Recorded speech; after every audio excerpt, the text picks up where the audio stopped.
Maybe it was just the time period. I think a lot of 80s movies did this. But what's with the opening credits being just this basic text on a black background? Yeah, the music is great and creepy, but without any visuals to accompany it, it just amounts to reading. Obligatory sin removal for Clive Barker. What's your pleasure, Mr. Cotton? The box. This seems pretty redundant. The box is already out on display here, and it's the only thing for sale. He obviously wants the damn box. This guy's fingernails. This guy's fingernails. American currency is gladly accepted everywhere cliche, so much so that it doesn't even need to be counted. Take it. It's yours. It always was. That's a great line and all, but does it actually mean anything? It's bizarrely thought-provoking and pretentious at the same time. It's way too early in the video to go down that rabbit hole though, so when in doubt, sin that shit. Also, guy utters something ominous under his breath after the other guy has walked away cliche. Guy from America visits an ambiguously Oriental nation and purchases a mysterious box from an elderly and ambiguously Asian man who is a vendor of mystical wares. Doesn't take warnings of the power it holds seriously and inadvertently unleashes rapidly uncontrollable levels of unholy terror, which can only be defeated by the ingenuity of two unlikely teens in a horror movie from the mid-1980s cliche. Also, being ambiguously Asian is unambiguously racist. Seancing shirtless. I'm just gonna get this out of my system now. What's in the box? There. The lighting effects in this scene deserve more appreciation. This simple effect comes out looking so creepy and cool, and it proves that low budget is not an excuse for low effort, when the filmmakers actually give a shit. Not all of the special effects look as good as that, though. Chunks of grisly flesh with bloody hooks and chains everywhere in a Hellraiser movie cliche. What, you thought I was going to sin that? Shit's badass. Obligatory sin removal for Pinhead, perhaps the unlikeliest horror movie icon ever. Originally written with a much smaller role, he ended up as the most prominent Cenobite in this film, simply because the others couldn't speak with all their makeup on. He's not even listed as Pinhead in the credits in this movie. That came later. It was just a nickname fans gave him, and it stuck. And forgive me for geeking out on the Hellraiser trivia here, but Clive Barker famously hated the name Pinhead, insisting it was not befitting of such an evil villain. But as anyone who's seen Stephen King's 1997 remade for TV The Shining would attest, that King himself wrote and produced in direct response to his own famously hating Stanley Kubrick's classic adaptation. Sometimes you need to put that ego to the side and just give fans and critics what they like the best. Lastly, Hellraiser was based on Clive Barker's novella The Hellbound Heart, a seriously badass title that the studio forced him to change. Fuck studios, man. So that's -1 for Pinhead because he's badass, +1 for Clive Barker for not liking the name, +1 for Stephen King's shitty Shining remake, +1 for not using the book title, and +1 for studio interference. Fuck studio interference. Family moves into a spooky new house in a horror movie cliche. I thought half of it was your brother's. It's probably behind bars someplace. Is that foreshadowing? Kind of feels like foreshadowing. You really want to move in here? Things that should have been discussed before coming here. Smoking indoors. Doing this. We've got maggots, y'all. Touching anything that was on Frank's bed with your bare hands. Especially this thing. What the hell's that? It's the sound of a phone ringing, genius. Holy extreme close-up. Why did they film it this way? Couldn't they find a payphone to shoot this in? Snooping. Maybe in the next couple of days, I gotta find myself a job. What for, sweetie? Look, you've already made the gesture. There's no need. Dad. Asshole parents. She's not gonna be daddy's little girl forever, Larry. But really, I think they're just setting up all the daddy issues and incesty themes that turn up later. So great, we have that to look forward to. Also, this is one conveniently timed phone call. Larry seems surprised that anyone would be calling. Plus, how did Christy know they would even be here right now? How is the phone even connected if no one has lived here for 10 years? Stealing. Don't worry, it'll get through. All right. Hey, you got me off. It's just a bed, y'all. Just a mattress even. No frame or anything. The hell is wrong with you guys? Smoking while moving. Also smoking indoors. And smoking on the job. Let's take 5 guys. You got it up 2 stairs and it's break time? Why is Larry helping these guys anyway? What do you pay these assholes for? You got any beer? Inappropriate questions. Why don't I get it? I got nothing better to do. You already said you're taking 5, dick. Also, that's sexist. Creeper's gonna creep. Is this where Christy goes looking for a job? These douchebags are still on break and the bed hasn't moved an inch. Here you go. Oh, great. 5 minutes of work and these assholes get to take a beer break. Where can I apply? Also drinking on the job. Also day drinking. Is that your daughter? Uh-huh. What gave it away, the fact that she called him dad? Faucet seems like it's not working, then it suddenly sprays water everywhere for comedic effect cliche. That cliche 1980s beefcake, complete with seductive pose and sensual dripping water. I guess this was sexy in the 80s? This is Julia's "there's nothing creepy going on here" face. Creaking door slowly closes by itself in a horror movie cliche. Sneaking away to the creepy attic so you can flick your bean to a grainy black and white photo of your deadbeat brother-in-law. I guess this is as good a time as any to point out what a piece of shit Julia's character is. This bitch was banging her husband's dirtbag brother for who knows how long before they even got married, and still lusts for him to this day. If you're unhappy in your marriage, just leave. This asshole protagonist belongs to the streets. Manspreading. The first of many awkward finger insertions in this movie. You have been warned. Chin sucking. You probably could have just pulled the string. More finger sucking. The cringe is real in this scene. Movie becomes a late-night Skinamax softcore out of nowhere, with these cheesy Harlequin-esque romance love scene flashbacks. Like, I get that horror movies gotta have sex and boobs and stuff, but it needs to be sexy. Couldn't they have filmed a shower scene at Christie's dorm or something instead? It's just a bed, you idiots! Worst movers ever! The bed-thrusting symbolism is almost as in your face as the terrible music in this scene. So much what the fuck in this scene. Yeah, it's a really bad injury, but why the hell do you need wifey to take care of it? I know there's a throwaway line about how he hates the sight of blood, but you came up 2 whole flights of stairs just to show her your wound. She's not gonna have any gauze in her purse, man. There's a sink on the 1st floor and a bathroom on the 2nd floor, and he doesn't find it weird that his wife is creeping around in this disgusting room alone. Also, what the hell are the movers doing right now? Polishing off that 6er while you bleed out? Of course, the blood droplets here are the real reason this scene exists, to get the plot moving, but it doesn't make the above points moot. The reanimation of Frank sequence. Not much to be said here besides the obvious, that it's a classic creepy and scary blend of practical effects and amazing music. They don't make them like this anymore. I don't know who any of the people in the scene are, and the movie doesn't bother to tell us. Foreplay. Also smoking at the dinner table. Okay, stop. I'm not gonna be able to stand up. So lie down. Sinning this without comment. Jump scare. Nobody hears this. This is Julia's "there's still nothing creepy going on here" face. Kirsty? Thought I'd lost you. Predator's gonna pred. Walking through an alley this creepy for any reason. Creeper's gonna creep. The smell of big city subway piss always gets me in the mood too. This scene tends to get criticized for being meaningless and needlessly artsy, but then so are a lot of scenes in this movie. I don't even care, this just looks so awesome. I'm removing a sin, damn it. Watch this scene on mute though, because there's 35 seconds of goddamn crying baby. She's the one having the nightmare, but he wakes up in terror. What the hell? Daddy. There's an obvious joke about chicks with daddy issues here, but I'm so distracted by Homeboy's Playgirl pinups over here and the fact that they're sleeping in separate beds that I can't even process it right now. This giant phone. I guess you could say she's dressed to kill. Day drinking. Dem 1980s shoulder pads. This whole outfit really. Was this shit actually hot in the 80s? Movie expects us to believe that a guy sporting a pink handkerchief stands any chance at all of getting laid.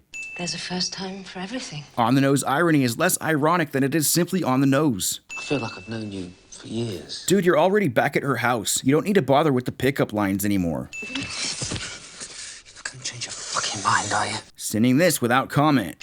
We don't need a bed, do we? I've always preferred the floor. Yes, the sexy, sexy floor. Tidy whities. How long do we need to hold on this angle, for God's sake? This shot is iconic as fuck and creeps me out every single time. Not sure why she chooses a hammer in the first place, but honestly, I think it would take more than 3 whacks to kill a guy. And that's not even me being sexist. I think it would take most people 5 or 6 whacks to drop a dude with a basic household hammer like this. What the hell is this thing? A paper towel dispenser? Or one of those hot air blowers you see in public restrooms? Who even has this shit in their house? See, it's making me whole again. All she really wants to know is, does your dick work yet? Come to daddy. Well, there goes my lunch. People who whistle. Why bother moving or hiding the body? No one ever goes into the kill room anyway. Now you're just gonna have 2 rooms you have to keep people out of. I keep seeing this giant jar of nugs. I doubt it's weed, so what the hell is it? You want a cookie, little girl? Saying this. Also, he actually does have a cookie. Where the hell did this come from? I'm feeling sick. Is there anything I can get you? Maybe a brandy? If alcohol is the cure to your illness, I think alcohol is the illness. Just saying. What an asshole. Also extra squishy jump scare. My nerves are beginning to work again. But does your dick work yet? You won't cheat me, will you? You'll stay with me. Yes, because she's proven to be the most faithful woman ever thus far. What is this movie's obsession with creepy mouth fingering? Monkey scare. Do pet shops generally stock primates? Where's the manager? Behold, the prototype Karen. The proto-Karen. Okay, this scene is absolutely effective at being creepy and horrifying and disgusting. But who the hell is this guy and why is he following Christy around? She has nothing to do with the Cenobites or the box at this point. Shouldn't he be creeping on Julia instead? This guy's role is never explained in the movie either, by the way. Maybe it's in the book, but we ain't got time for that shit. Hi. What a freaking asshole. Also, enough with the damn shoulder-tapping jump scares. Why are horror movies so obsessed with this trope? Is it that hard to verbally announce your presence as you approach from a reasonable distance, rather than just creeping up behind someone and scaring the shit out of them? Adding a bunch of sins on principle, because I'm sick to death of this shit. Only I like to be careful. This legendary smash cut. Lavender bikini briefs. 80s hot or 80s not? You decide. Where did this shirt come from? Do Frank's clothes regenerate as well as his flesh? I can taste that. Tasting cigarettes. How does Frank have the box? The last time we saw it, Pinhead had that shit. Pain and pleasure. Indivisible. Just looks like pain to me, but okay. Also, mid-movie narration. How does Larry even hear this shit? The TV's on and there's a storm raging outside. Plus we saw earlier that nobody downstairs can hear loud screaming from the attic, so I'm calling bullshit. Horror movie logic. All closet doors must have slats, so whoever's hiding inside can easily peek out. What in the actual fuck? What's stopping Frank from just killing Larry at this point? He's really just getting in the way of their plan. And Frank only needs one more body to become whole again, right? I don't think there's any rules against whose blood gets consumed. It was Larry's blood that started this whole thing after all. This is Julia's "I'm totally not about to murder this guy" face. I get lonely sometimes. No one cares, dude. Why does Julia need to hammer kill these guys anymore? Can't she just trap them in the room with Frank? He's obviously strong enough by now to kill them on his own. I know she's been developing her own taste for the kill and everything, which I'll admit is a pretty cool arc, but it just seems like an unnecessary risk at this point. Door slams shut by itself in a horror movie cliche. A whole bunch of really slow creeping through the goddamn house. Come to daddy. Horror movie logic. The best escape route is upstairs, preferably into a room with no exits. Well, at least we know Frank definitely has balls now, getting all the important questions answered here. You want it? Give me that box. Way to show your hand, bro. If the box is so important, maybe you shouldn't leave it laying around in the open where anyone could find it. No. These asshole nuns. This is an awesome shot, but again, what does it mean? I've already reached my artsy sin removal quota, so... What kind of hospital is this? I mean, yeah, it's super creepy and has that dingy, old-timey abandoned feel, so it makes a great horror movie setting. And maybe I'd buy it if this were all a dream sequence or something. But she's actually being treated here by real doctors and stuff, and everyone is just being creepy and weird for no reason. This phone wasn't here a second ago. I noticed that when Christy plays with the box, these floaty dot things are pink, but when Frank did it, they were blue. Is that sexist? It feels kind of sexist. Horror movie logic. When a trans-dimensional portal appears in your room, you should definitely go inside it. 4 additional seconds of crying baby. I'm not sure what she was expecting to find in here, but this is exactly what I would expect to find. It's not quite as scary when you can see the wheels, though. This look on Christy's face is priceless. This needs to be captioned into a meme now. Wait, are reaction GIFs still a thing? This needs to be a reaction GIF now. Chatterer gets greedy and goes in with a double dip. We get our first good look at the Cenobites, and though they hardly get any screen time in this movie, they're still the most memorable thing about it. Their unique and terrifying design as demonic freaks with an underground S&M sex club aesthetic was unlike anything ever seen in horror up until that time, and was a recipe for instantly iconic movie monsters. The Cenobites just freaking rule.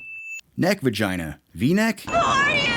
Explorers in the further regions of experience. It's hard to take anything away from this scene with all its classic and quotable lines, but Pinhead just tells Christy their whole backstory just because she asked. I know movie villains got a monologue, but it's still technically an exposition dump. You solved the box. We came. Now you must come with us. Shouldn't the Cenobites only accept those who want to go with them? Just because any asshole could find the box and figure out how to solve it doesn't necessarily mean they'd be a good candidate for their whole pain-pleasure thing. Don't break cotton! Oh, yes. He escaped you! How does Christy even know this shit? She only had a brief interaction with Frank. All she knows is that he was in possession of the box, not that he escaped the Cenobites. Also, the Cenobites know exactly who Frank is, so how do they not know that he has escaped, and for some time now? We'll tear your soul apart. How does Chrissy's boyfriend know where to find her? She never got the chance to call anyone. Also, this guy's shirt. More foreplay. Dick works. Christy doesn't see any of this.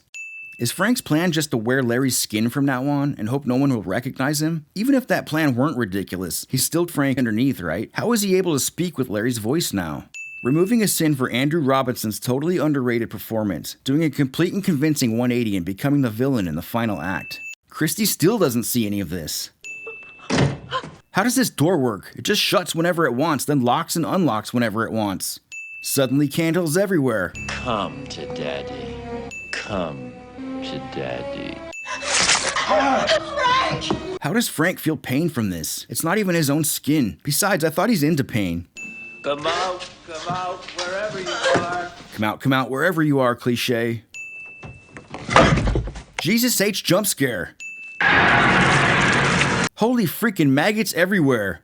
This reminds me, how the hell did Julia cover up the smell of rotting flesh in the house all this time? There's at least 3 bodies. Somebody would have smelled that shit by now. Why does Frank bother sneaking around when he's the one with the knife and she's unarmed? He even said so much for this cat and mouse shit just a couple minutes ago. So much for the cat and mouse shit. Bastard! Hush now. Bastard! You already said that. Set me up, bitch. This needs to be a reaction gif too. Somebody make this happen, please. Guy who has it coming gets all chained up and skewered with a vengeance in a Hellraiser movie cliche. Jesus wept. Whatever that means. I always thought this was just a really terrible edit, but then I found out that the scene had to be cut this way due to ratings board restrictions. So this sin is for censorship. Fuck censorship. No, don't do that. This is embarrassing how easily Pinhead gets taken out. It's bullshit. He doesn't even put up a fight. I'm honestly surprised they greenlit a sequel after this sad display. Don't do that. A little bit late for a boyfriend ex machina. God, this guy's useless. House begins to crumble at the climax for no reason cliche. What's with the theatrics, bro? You had the element of surprise, so why are you fucking around? Steve. Oh, his name is Steve. Look out behind you, Steve, you fucking useless dumbass. Also, this guy rules.